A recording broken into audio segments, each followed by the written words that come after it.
How to play Pond, an abstract strategy board game for 2 players.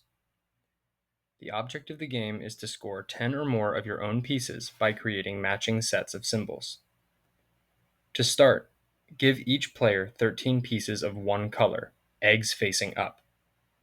Place your 13 eggs on the table between yourself and the board.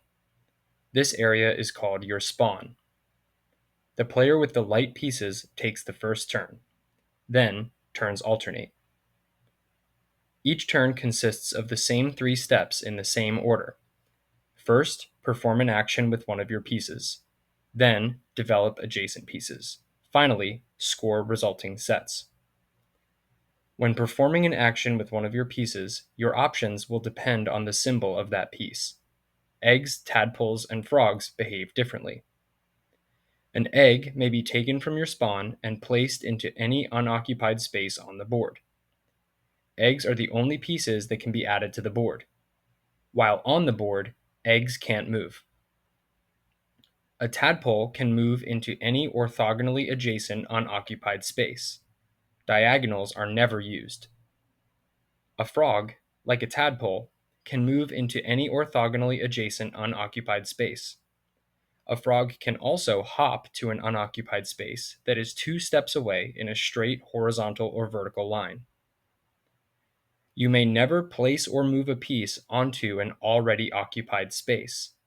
However, a frog may hop over an occupied space to reach its unoccupied destination. After performing an action with a piece, you must develop each orthogonally adjacent piece, regardless of its color. To develop a piece, rotate it to reveal the next symbol in its life cycle. An egg hatches into a tadpole matures into a frog, and a frog lays a new egg. The development step is not optional, and development must always follow the same cyclical pattern. After performing an action and developing all adjacent pieces, any newly created sets are scored. A set is an unbroken horizontal or vertical line of 3 or more matching symbols of any colors. To score a set, remove its pieces from the board, and each player collects all of their own pieces that contributed to the set. In this way, you will often score pieces for your opponent during your own turn. Remember, sets are not evaluated until after the development step. After performing an action with a piece, you must develop all adjacent pieces before any sets are scored. Sometimes, multiple adjacent or intersecting sets can be created simultaneously. The same piece can contribute to multiple sets. When multiple sets are created at once, all contributing pieces from all sets are scored together.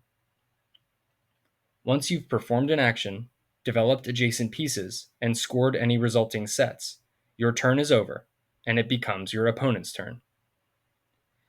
As soon as a player scores 10 or more of their own pieces, the game immediately ends. Then, the player with the most scored pieces wins. If the score is tied, the game ends in a draw. The game also ends if a player is unable to perform a legal action on their turn. When this occurs, that player loses the game. This alternative win condition is called elimination. Pond has a number of alternative game modes. Mini Pond is played with a smaller spawn and win condition. Large Pond is played with a larger spawn and on a larger grid. Weighted scoring assigns different point values to different scored symbols. Now you're ready to play a game of Pond. Thanks for watching.